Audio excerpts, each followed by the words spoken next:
하나님 때문에 행복하고 하나님 때문에 즐겁고 하나님 때문에 만족하고 하나님 때문에 평안하고. 네, 우리 함께 은혜 나누시 우리 아버지 말씀 보시겠습니다. 본문 말씀 요한계시록 12장 1절부터 5절 말씀 먼저 보시겠습니다. 요한계시록 12장 1절로 5절 말씀입니다. 네, 요한계시록 12장 1절부터 5절까지 말씀 다 찾으신 줄알고 함께 봉독하시겠습니다. 시작. 하늘에 큰 이적이 보이니 해를 입은 한 여자가 있는데 그 발 아래는 달이 있고 그 머리에는 12별의 면류관을 썼더라. 이 여자가 아이를 베어 해산하게 되매 아파서 애써 부르짖더라. 하늘에 또 다른 이적이 보이니 보라, 한 큰 붉은 용이 있어 머리가 7이요 뿔이 10이라. 그 여러 머리에 7 면류관이 있는데 그 꼬리가 하늘 별 3분의 1을 끌어다가 땅에 던지더라. 용이 해산하려는 여자 앞에서 그가 해산하면 그 아이를 삼키고자 하더니 여자가 아들을 낳으니 이는 장차 철장으로 만국을 다스릴 남자라. 그 아이를 하나님 앞과 그 보좌 앞으로 올려가더라. 아멘. 우리 한 군데 더 보시겠습니다. 에베소서 1장 3절부터 5절까지 말씀 다들 잘 아시는 말씀인데요. 에베소서 1장 3절부터 5절까지 말씀 한 군데 더 찾아서 함께 보시겠습니다. 네, 다 찾으신 줄 알고 함께 봉독하시겠습니다. 시작.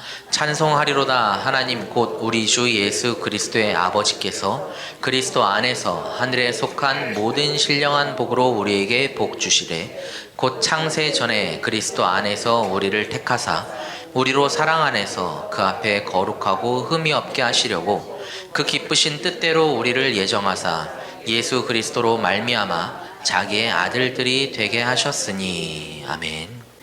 네, 이 시간의 말씀 제가 제목은 해를 입은 한 여자가 내놓은 사람이 하나님 되는 영원한 복음이 하나님의 뜻을 이루는 유일하고 완전한 신학이다. 좀 길죠. 제가 능력이 부족해서 제목을 짧게 못 잡겠어요. 근데 하고 싶은 말이 다 들어있더라고요.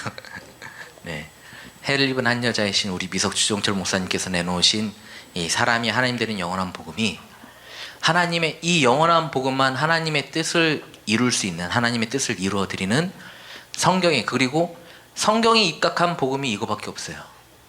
이 영원한 복음만이 하나님의 뜻을 이루는 성경의 유일한 영원하고 완전한 신학입니다. 아까 서두에 잠깐 말씀드렸다시피 저는 복음과 신학에 약간 좀 뭔가가 있어요. 저는 복음에 치이고 신학에 치이고 다시 또 복음에 치인 사람입니다. 네, 중학교 3학년 때 이제 수련회를 갔다가 거기가 아마 저기 오명수 사모님께서 잘 아시는 그 전가화 목사님이라고 그때 이제 믿음 기도원이라는 데서 이제 수련회를 했었는데 학생들이 변화되는 걸 보면서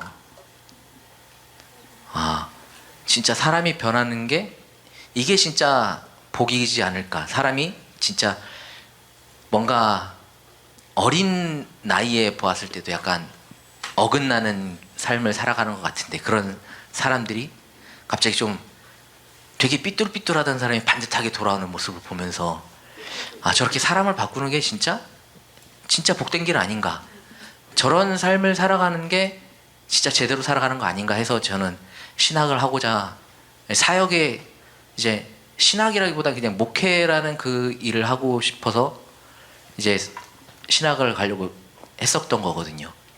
근데 막상 신학교를 가서 신학을 배우는데 처음에는 이제 복음이라는 거에 치였어요. 그래서 신학을 하고 싶어서 신학을 했어요. 근데 막상 신학을 하니까 신학에 치였어요. 교통사고를 당해가지고 완전 전신불구가 돼버렸어요. 신학에 치여서. 신학이 저를 막 바닥 깊은 곳으로 막 끌고 내려가더라고요.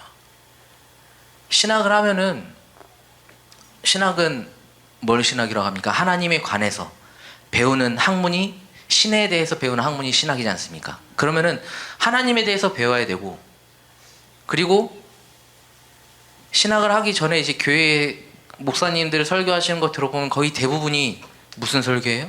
하나님, 여호와 하나님에 대한 설교라든지 아니면은 예수님에 대한, 그 비율을 따지면 예수님은 여호와 하나님에 대한 한 2 정도, 한 8대 2 정도, 이 정도 들었던 것 같아요, 저는.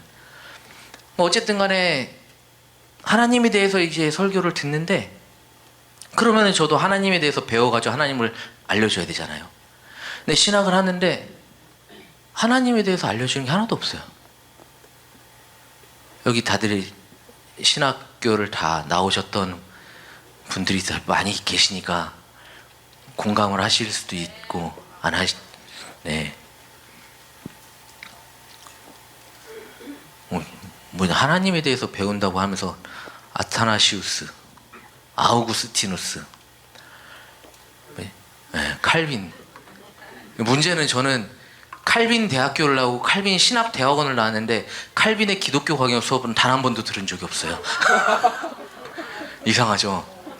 네, 저는 이제 학부 때는, 제가 학부 때 그 학생 회장이 총장이랑 싸웠어요. 네, 그래가지고 학교 그때 제가 한참 기독교 강요를 배워야 될 그 연도랑 그 다음 연도에 커리큘럼이 꼬였어요. 막 어느 교수님이 너 오네 안 오네, 그래서 기독교 강요를 못 배웠거든요. 그럼 이제 신대원에 가서 배워야 되잖아요. 또 신대원에 갔는데 이 기독교 강요를 교수 스케줄상 주간에만 한다 그러네. 저는 야간인데. 그래서 저는 기독교 강요를 배워본 적이 없어요. 주구장창 교수님들이 하면서 알려줬던 사람은 아우구스티누스, 어거스틴. 근데 어거스틴도 알려주는 게 아니고 뭐냐면요, 어거스틴의 책을 하나 딱 던져주면서 여기부터 여기까지 서머리해서 레포트를 내세요. 1년 동안 책 한 권을 레포트를 썼어요. 그게 아우구스티누스에 배운 게 다예요. 네. 이런 걸 배우다 보니까 제가 실제 사역을 하면은 다른 사람들이 저에게 사역한다 그러면 저한테 물어볼 거 아니에요, 그렇죠? 그럼 저도 이제 사역을 하면서 설교를 하면서 뭔가를 가르쳐야 되고 그러는데 제가 뭘 가르쳐야 되는지를 모르겠는 거예요. 근데 똑같은 걸 배우면서도 다른 사람들은 사역을 잘만 하더라고요. 저는 말을 하는 것 자체가 되게 힘들었거든요. 왜냐하면은 그 시험을 보면서 막 쓰는 것도 이거 해서는 신학이라는 게 안 될 것 같은데, 이거 해가지고는 성경을 제대로 모를 것 같은데 왜 이런 걸 배우고 앉아있지 내가? 그러면서 이제 신학 학부 4년과 신대원 3년에서 7년 이렇게 있었는데, 그러니까 신학에 치여서 저는 이제 죽었어요. 네, 죽어서 이제 어떤 삶을 살아가고 있었냐면 그냥 방콕에서, 방글라데시에서, 네, 뒹굴뒹굴하면서 어제나 오늘이나 내일이나 나는 똑같은 삶을 살아갈 것이고, 단 1분 1초 뒤의 미래에 대한 어떤 희망도 없는 그냥 잉여인간의 삶을 살았던 건데, 그러다가 이제 다시 복음에 치였죠. 어떤 복음에 치였느냐? 영원한 복음에 치였습니다. 영원한 복음에 치이니까 죽었던 제가 살아났어요. 네, 그래서 저는 이제 복음에 치이고 신학에 치이고 다시 복음에 치여가지고, 이 사람이 하나님이 되는 복음이 영원하고 완전한 신학이다 이렇게 딱 정의를 내려주시는데, 그게 막 머릿속에서 떠나질 않는 거예요. 그러면서 이제 왜 사람이 하나님 되는 복음이 영원하고 완전한 신학인가? 왜? 다른 이유가 없어요. 왜냐하면은 이 사람이 하나님 되는 영원한 복음은 철저하게 성경에 근거되어서 성경에 기반해서 되어 있는 신학이기 때문에, 복음이기 때문에 이거는 오류가 있을 수가 없어요. 저는 목사님들이, 주목사님께 처음 들었는데 내가 하는 말이라 성경에 없으면 믿지 마세요라는 말을 저는 주목사님께 처음 들었거든요. 어느 누가 그냥 자기가 말하는 게 진리인 것처럼 이렇게 다 얘기를 하지, 내가 하는 말이라도 성경에 없으면 믿지 말라고. 이건 성경에 진짜 철저하게 성경에 근거해서 전하시는 분이 아니고서는 할 수가 없는 말이에요. 근데 우리 주 목사님은 모든 말씀이 다 성경에 근거해서 말씀해 주시지 않습니까?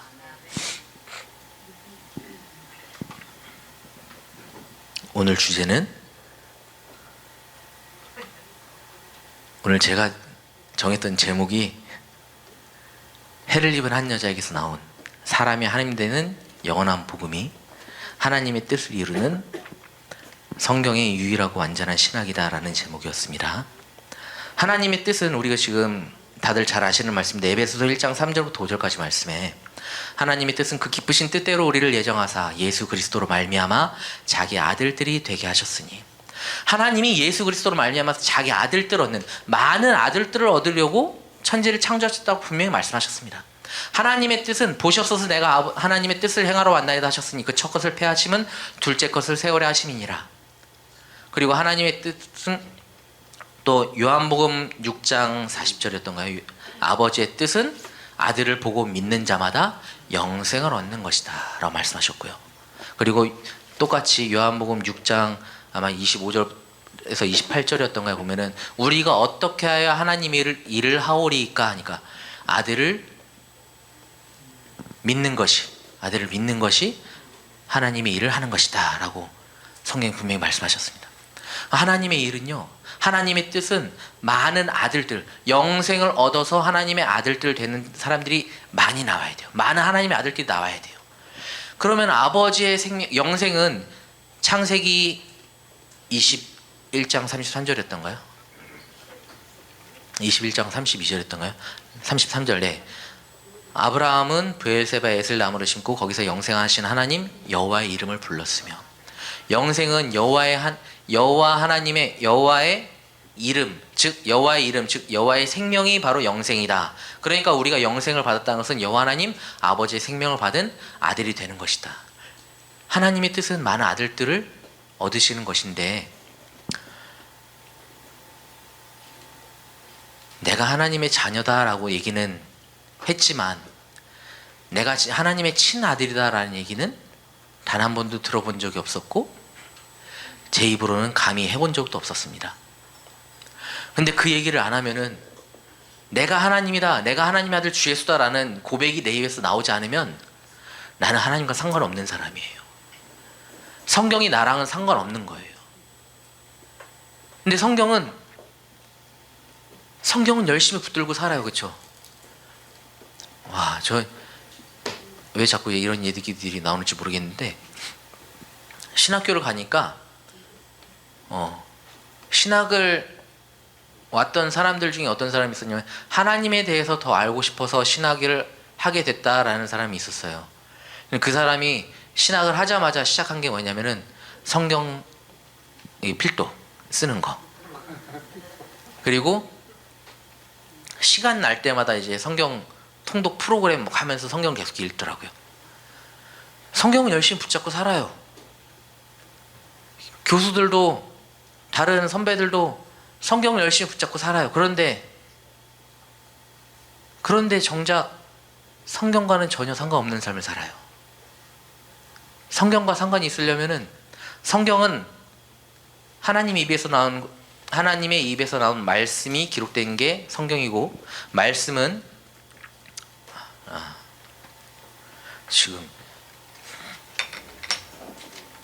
죄송합니다.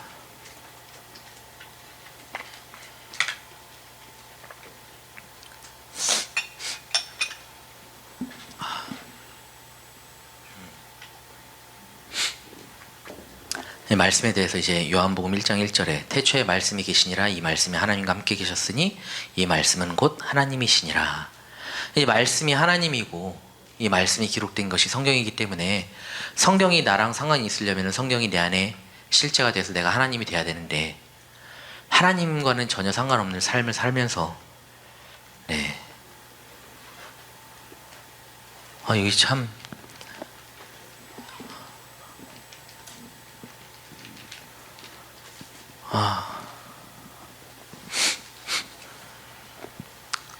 제가 사실 준비했던 게 이런 내용이 아니었거든요. 네, 이런 내용이 아니었거든요. 어제도 이 주제를 가지고 제가 설교를 했었기 때문에 네, 그 흐름에 대해서 제가 좀 알고 기억나는 게 막 있는데 지금 어제 했던 거랑 전혀 다른 내용이 나오고 있어서 네.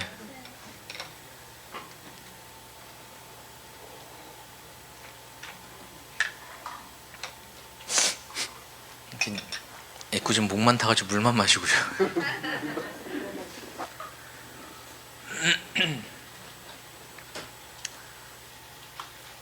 네. 그 성경과는 상관없는 삶을 살면서 그 성경을 가지고 붙잡고 살아가면서 뭐만 계속해서 얘기하느냐? 복에 대해서 얘기를 계속하죠. 복. 네, 복. 사실 처음부터 복에 대해서 얘기를 했어야 되는데 이제 돌고 돌아 이제 왔어요.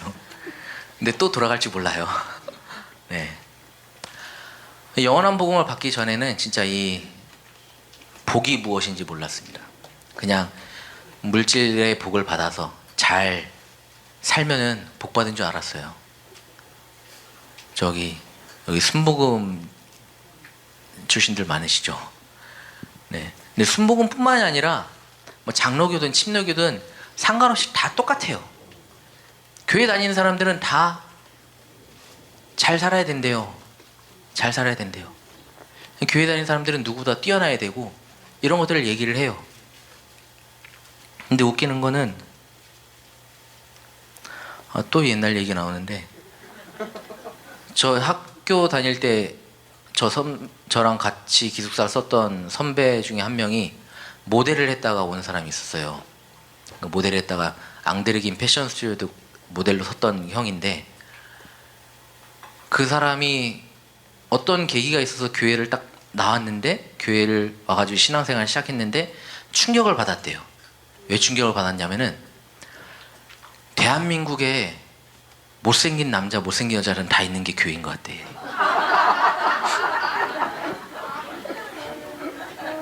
네, 자기가 봤던 못생긴 사람들이 제일 몰려있는 게 교회더래요.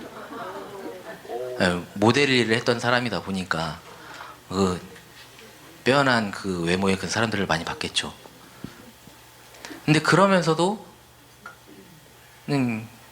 이제 그 형이 지금 칼빈 대학교 알아봤더니 거기서 이제 조교세 교수를 지금 하고 있는데 그러면서도 계속 복 받아야 된다고 얘기는 해요. 네, 교회 다니면서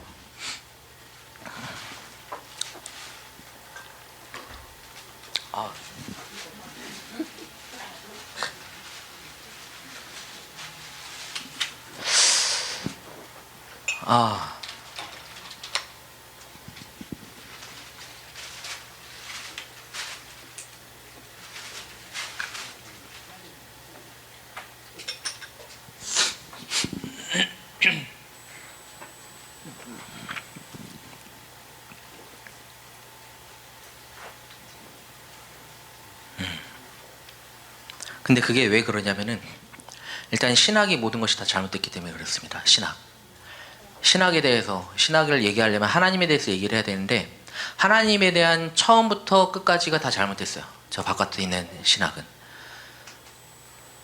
하나님에 대해서 하려면은 분명히 무엇부터 시작을 해야 되냐면은 하나님은 한 분이시다라는 것부터 시작을 해야 되는데 아타나시우스의 그 존재론적인 삼일체 신간으로부터 하나님은 한 분이라는 사실이 다 사라지고 무엇이 정론으로 자리를 잡았냐면은 하나님은 성부, 성자, 성령 세 분이 계시다라고 말로는 세 분이 계시다라고 말은 하지 못하게 하지만 그 사람들이 믿는 마음속에는 다 어떻게 가지고 있느냐? 하나님은 성부, 성자, 성령 세 분이 각각의 존재를 가지고 계시다라고 이렇게 믿게 만들었습니다. 아타나시우스의 존재론적 삼일체 신간이 다 그렇게 시작을 하지 않습니까? 우리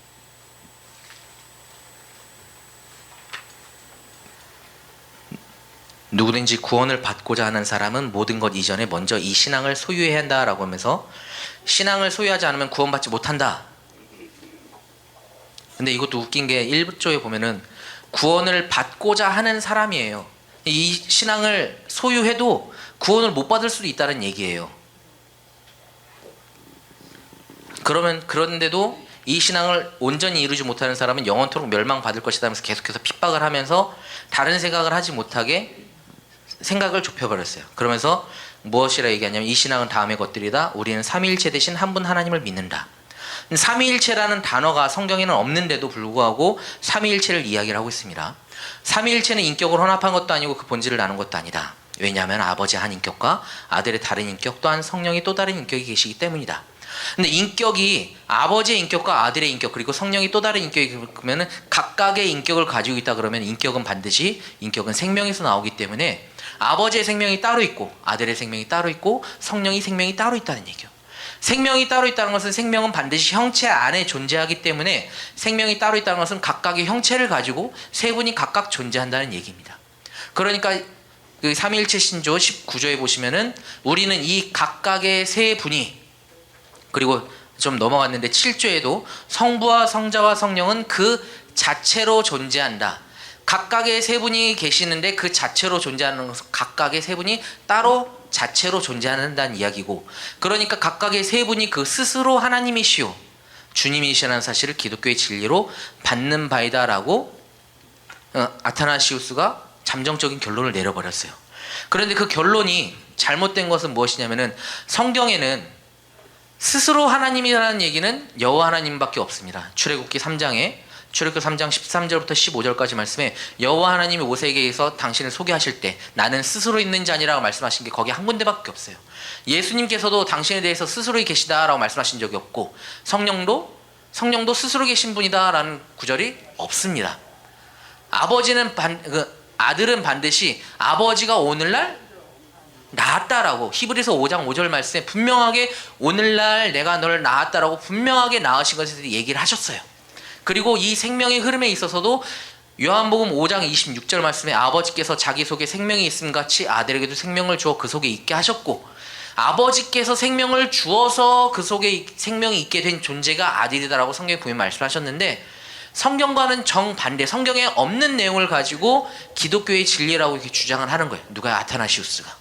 근데 그 아타나시우스의 그 주장을 가지고 어거스틴이 그것을 정립을 해서 삼위일체라는 신학 사상을 만들어 버렸죠. 어거스틴이. 근데 그 어거스틴도 사실은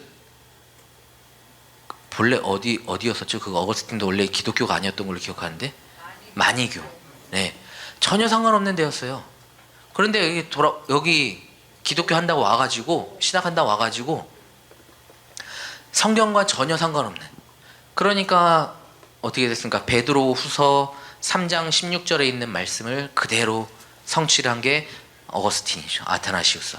또 그 모든 편지에도 이런 일에 관하여 말하였을 때 그 중에 알기 어려운 것이 덜어 있으니 무식한 자들과 굳세지 못한 자들이 다른 성경과 같이 그것도 억지로 풀다가 스스로 멸망에 이르느니라. 스스로 멸망에 이르는 자들이 바로 아타나시우스와 어거스틴 그리고 그 뒤를 이어가는 칼빈입니다. 칼빈 어제 주 목사님께서도 얘기하셨는데 27살에 칼빈이 기독교 강요를 썼죠. 네, 칼빈이 기독교 강요를 27살에 써가지고 진짜 어마어마한 천재다. 진짜 종교를 이 기독교 사상을 이어갈 만한 앞서서 이 진두지휘할 만한 천재가 나왔다라고 해서 했지만 사실은 칼빈이 기독교 강요를 몇 번이나 그 반복해서 수정했는지 몰라요. 14번인가 17번인가 10수회를 이게 수정을 했어요. 성경은 하나님은 딱 기록해 놓으시면 수정이 없잖아요. 주 목사님 책 쓰실 때 처음부터 끝까지 막 쓰시면서 쓰다가 지웠다가 썼다가 지웠다가 하셨다가 안 하셨잖아요. 그렇죠?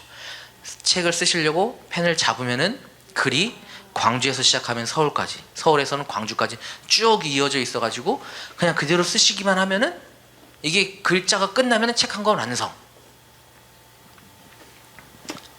예전에 정규성 목사님이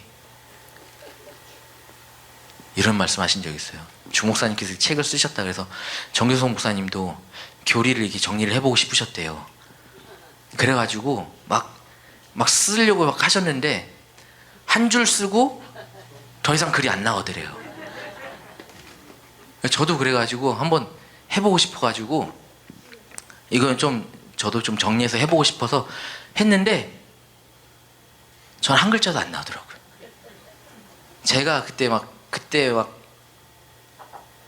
30대 초반 막 해가지고 받아가지고 이게 좀 알겠다, 어느 정도 정리가 된다 해가지고 막 해서 막 해보고 싶었는데 아니요, 한마디가 안 나와요.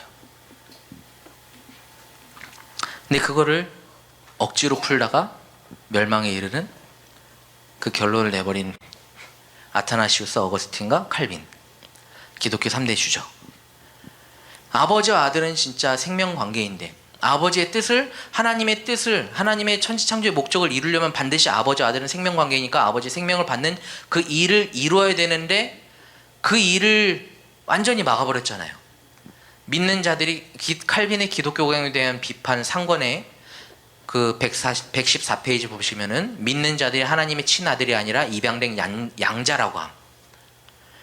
아버지와 아들의 관계를 생명관계가 아니라 그냥 입양된 아들로 단정 지어버렸어요. 입양으로. 그냥 성경에 양자라는 단어가 있다는 만으로.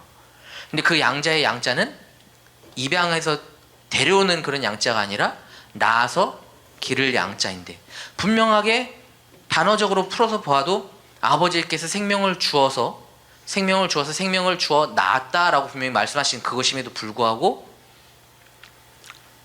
완전하게 하나님에 대해서 막아버렸죠. 생명의 그 흐름에 대해서. 근데 그 흐름을 해를 입은 한 여자이신 우리 미석주 정초 목사님께서 그 흐름을 완전히 제대로 만들어 놓으셨잖아요. 영원한 복음으로. 사람이 하나님 되는 영원한 복음으로 그 흐름을 복원시키셨고 아버지의 뜻을 성취시키셨고, 그렇기 때문에 이 영원한 복음만이 유일한 신학인 겁니다.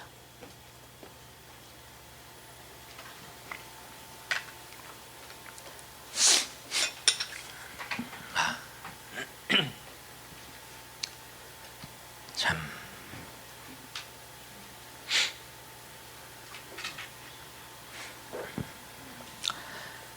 네, 그래서 이 신학에 대해서 잠깐 좀 보겠습니다.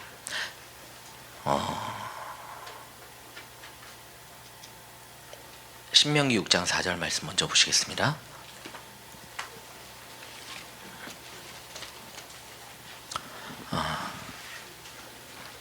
신명기 6장 4절보다 지금 이 전 시간에 조문호 목사님께서 설교하시면서 이제 신학생들 그거 하는 거에 대해서 얘기해 주셨잖아요.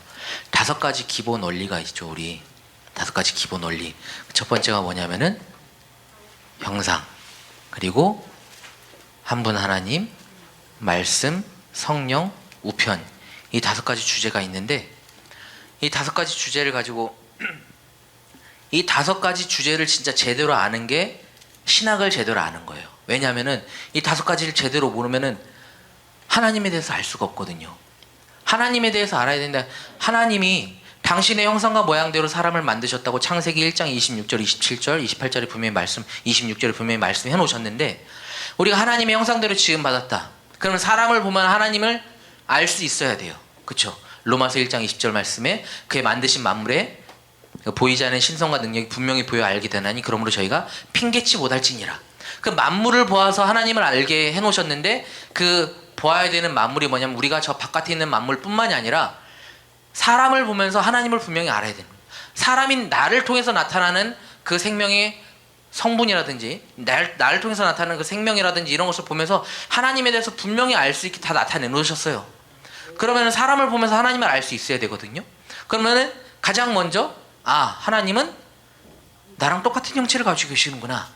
그 형체를 가지고 계신 것을 알아야 됨에도 불구하고 형체에 대해서 부인해버렸어요. 하나님은 형체가 없다. 그 에베소서 4장이었던가요? 에베소서 4장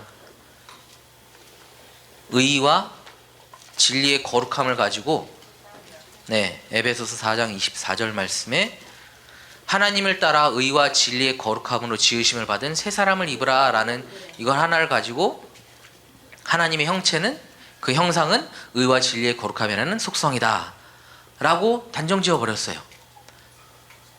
그러니까 그 말을 박형룡 박사가 했던가요? 네. 박형룡 박사는 우리나라 신학에 있어서는 엄청난 우리나라 신학에 있어서는 거의 칼빈과 같은 그 대부와 같은 그런 위치에 있거든요. 박영용 박사가 얘기했던 거는 그 뒤에 따르는 신학자들은 네 박윤선 네 지금 이제 네 감사합니다. 사실은 제가 박영용 박윤선 네, 헷갈리고요. 저도 그 교의 신학을 보기는 봤는데 제가 한자 세대가 아니다 보니까 더 어렵더라고요. 그 보면 볼수록 어려워가지고 네. 박연선 박사가 얘기를 해가지고 하나님의 형상에 대해서 의와 진리에 거룩합니다 해버리니까 그 뒤에 배우는 신학생들 그 모든 목사들이 다 뭐라고 했어요? 하나님의 형상은 의와 진리에 거룩합니다. 그리고 여기 칼빈이 얘기했던 것도 보면은 형상과 그 226페이지 16번째부터 22번째 줄 형상과 모양이 차이가 없다고 함. 146페이지 6번째부터 10번째 줄에 성경에 하나님께 입과 귀와 눈과 손, 발이 있다고 말씀하는 것을 보고 하나님의 형체가 있다고 생각하면 그릇된 사고라고 함. 네, 장로교의 대부라고 하는 칼빈이 이런 얘기를 해버리니까 그 신학 사상을 이어가는 사실 칼빈의 기독교 강요가 장로교뿐만이 아니라 다른 종파에서도 칼빈의 기독교 강요에 영향을 엄청 많이 받았거든요. 이 시대의 기독교가 칼빈의 기독교 강요에 대해서 이제 영향을 받지 않은 종파를 찾기가 어렵습니다. 그러다 보니까 칼빈이 이런 얘기를 해버리니까 아 하나님은 형상이 없구나. 하나님은 그냥 천지에 충만하시고 무소부재하신 분이시구나 라고 생각을 해버리는 거죠. 근데 하나님은 어디에는 안 계세요? 하나님이 모든 곳에 다 계시는 분이에요? 무소부재하신 분이에요? 아니요. 생명이 없는 곳에 안 계시잖아요. 그렇죠? 죄 있는 곳에는 또 안 계시잖아요. 이 칼빈이 했던 얘기가 분명히 성경이 하나님께 입과 귀와 눈과 손과 발이 있다고 말씀하는 것을 보고 칼빈도 봤다는 얘기예요. 그렇죠? 성경에 하나님의 눈이 있고 하나님의 입이 있고 하나님의 귀가 있는 성경 구절을 봤다는 얘기예요. 칼빈이. 근데 그것을 봤음에도 불구하고 하나님의 형상에 대해서 부인하는 칼빈이 어떻게 그 칼빈을 기독교인이라고 하나님을 믿는 사람이라고 말을 할 수 있겠습니까? 하나님을 배반하는 반역자. 아 진짜 요한복음 8장 44절에 있는 말씀이 그대로죠. 너희는 너희 아비 마귀의 일을 너희도 행하고자 하느니라. 하나님의 생명받는 일을 철저하게 막아버리는 일을 칼빈이 했어요. 왜? 하나님의 생명받는 일이 이어져가지고 하나님의 아들들이 계속해서 태어나게 되면 아들들이 계속해서 나타나게 되면 마귀가 자기 있을 곳이 없어지니까 마귀의 하는 일을 철저하게 답습해서 했던 사람이 바로 아타나시우스 어거스틴과 칼빈입니다. 근데 그로 인해서 하나님의 뜻을 이루는 신학이 하나님의 뜻을 이루는 복음이 하나님의 말씀 자체가 끊어졌었는데 그래서 이제 다니엘서 12장 2절부터 4절까지 말씀처럼 이제 봉함되었고 이사야서 16장 8절이었던가요? 8장 16절인가요? 8장 16절인가요? 내 제자 중에서 이 율법을 봉함하라. 네. 봉함되었던 말씀이었는데 그래가지고 하나님의 뜻이 제대로 이루어지지 않았었는데 이 봉함된 말씀이 마지막 때 해를 입은 한 여자이신 미숙중 목사님을 통하여서 왜 우리 목사님이 해를 입은 한 여자이셔야 되는가? 저는 오병이어의 기적에 대해서 시도를 했다라는 얘기를 주 목사님께 처음 들었어요. 오병이어라는 거는 생명이잖아요. 생명에 관한 시도를 아무도 할 수 없었던 거예요. 근데 주 목사님은 생명에 대한 시도를 하셨고 그리고 진짜 그것도 다 주님이 제 생각인데 그것도 주님께서 다 미리 계획해 놓으시고 그것을 다 이끌어 가신 것 같아요. 오병이어 기적까지도 다. 아니 오병이어 기적을 해볼 생각을 어떻게 하셨는지 모르겠어요.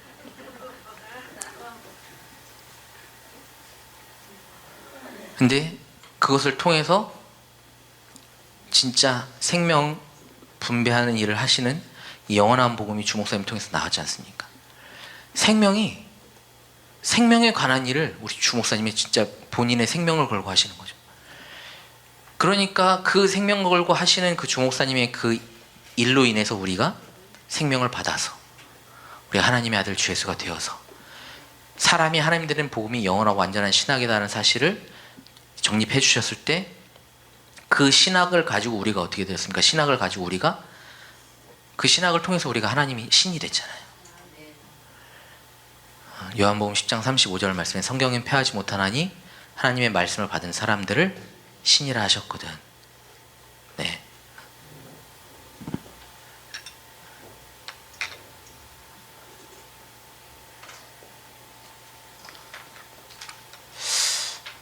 참.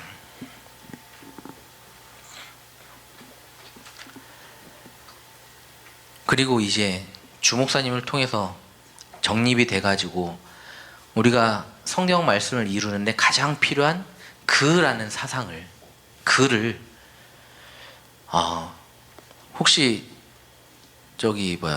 신학하셨던 분들 그에 대해서 관심을 가져보신 적 있으십니까?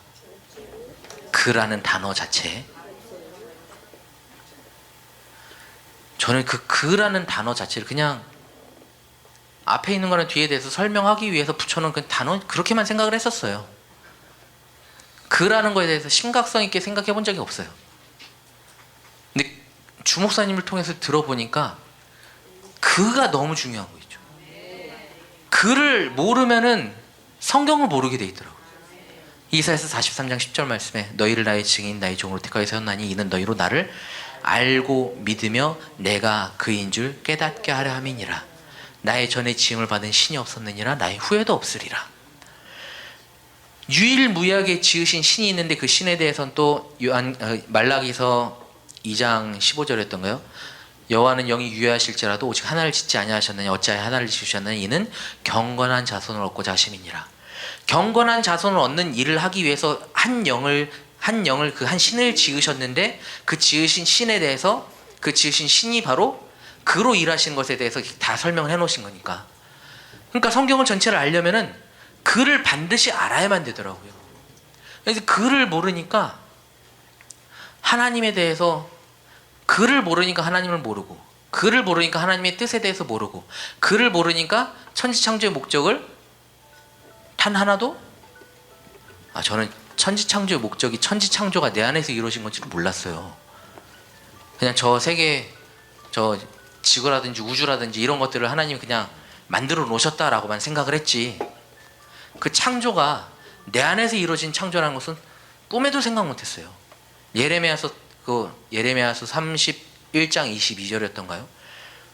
배어간 자식들아 배어간 딸아 내가 어느 때까지 방황하겠느냐 여호와께서 새 일을 세상에 창조하였나니 곧 여자가 남자를 안으리라. 이 여자가 남자를 안는 게 천지창조에 이루어지는 거더라고요. 여자가 남자를 안는 게 성경에 사람은 남자든 여자든 다 여자잖아요. 여자인 내 안에 남자를 안아야 되는데 남자는 누구만 남자냐면 씨가 있는 분만 남자니까 하나님. 우리가 안는 남자는 그리스도.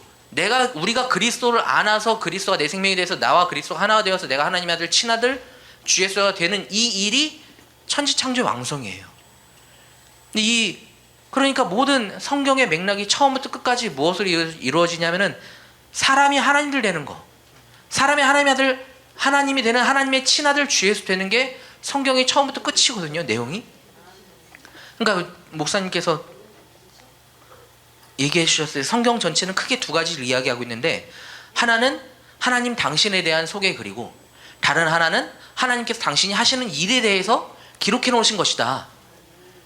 하나님은 일일체로 계신 한 분 하나님이신데 일일체로 계신 한 분 하나님이 많은 아들들을 얻기 위해서 삼위로 즉 그로 일하시는 것을 기록해 놓은 것이 바로 성경이다. 그래서 요한복음 5장 39절 말씀에 너희가 성경에서 영생을 얻는 줄 생각하고 성경을 상고하거니와 이 성경이 곧 내게 대하여 증거하는 것이로다. 성경이 예수 이야기인데 어떤 예수 이야기냐면 영생을 얻어서 내가 예수 되는 이야기. 근데 이거를 알려면 글을 알아야 되고, 이거를 알려면은 생명의 흐름에 대해서 아시는 분이, 생명의 흐름이 실제가 되신 분이 생명을 나타내 주셔야 되는데,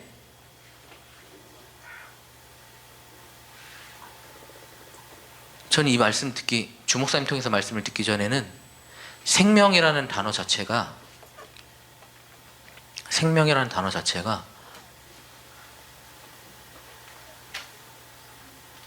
되게 막연했었거든요. 막연한 것뿐만이 아니라 생명이라는 단어 자체가 저랑 되게 멀었어요. 하나님과 나의 그 생명관계, 아니요, 생명관계라는 얘기는 들어본 적도 없었어요. 하나님과 내 그 생명관계라는 게. 그런데 생명관계가 아니면은 전혀 상관없는 남남이잖아요. 제가 어렸을 때 저희 집이 그 옆집 그 빌라 이웃이랑 되게 친하게 지냈었거든요. 그래서 어쩔 때는 그 옆집 아저씨가 저를 막 아들처럼 막 이뻐해주고 그렇게 했었어요. 엄청 이쁨을 받았어요. 그런데 저는 몰랐는데, 저는 이제 아들처럼 이뻐해 주시니까 저는 아빠처럼 대하면서 약간 장난을 좀 쳤단 말이죠. 그래가지고 어느 날 어떤 장난치면 막 하면서 아저씨랑 권투하자고 막 하면서 아저씨 엉덩이 있는 데가 막 원투로 이렇게 날렸어요. 네. 기억이 나는 게, 근데 원투 날리고 싸대기 맞았어요. 나중에 알아봤더니 아마 그때 그 아저씨가 치실 수술을 하셨던 걸 거죠. 근데 걷다 대고 제가 원투를 날렸으니까. 근데 있잖아요, 만약에 제가 그 아저씨 아들이었으면 그렇게 때렸을까요?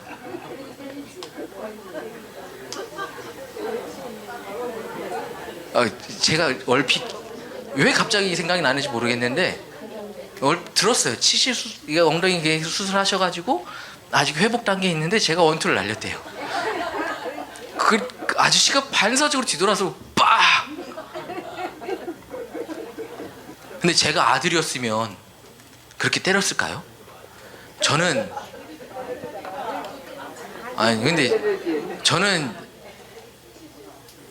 제 아들이, 제 딸이 저한테 해가지고 저 되게 막 심하게 맞은 적도 있거든요. 근데 손이 안 나가더라고요. 내 새끼니까. 근데 그때 이렇게 맞았거든요. 생명관계가 아니니까, 전혀 상관없는 관계니까 그냥, 네.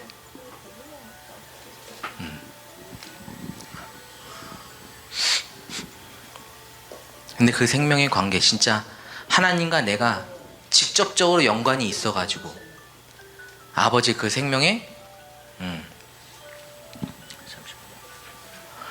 시간이 돼가지고 마무리를 해야 되는데, 네, 시간이 됐어요. 네, 참. 제가 마지막 한마디 하려고 했던 게 있었는데 그 원투 얘기하다 날아갔어요.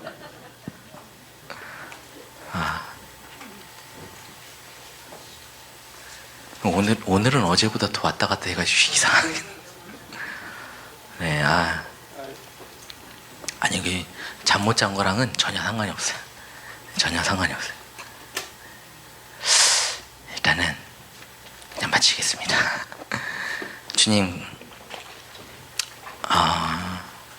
정말 이 생명의 실제를 이루는 주 목사님 통해서 나는 영원한 복음이 성경이 유일무이한 신학이라는 것에 대해서 또 분명히 세워주시니 감사합니다. 아버지 말씀 안에서 온전한 주 예수를 이루어가는 우리 주와 함께 모든 주 예수님 될 수 있도록 하시옵소서. 주 예수님으로 말미암아 주 예수님의 생명 받고 주 예수가 된 하나님의 아들 김진호 목사 기도드렸습니다. 아멘.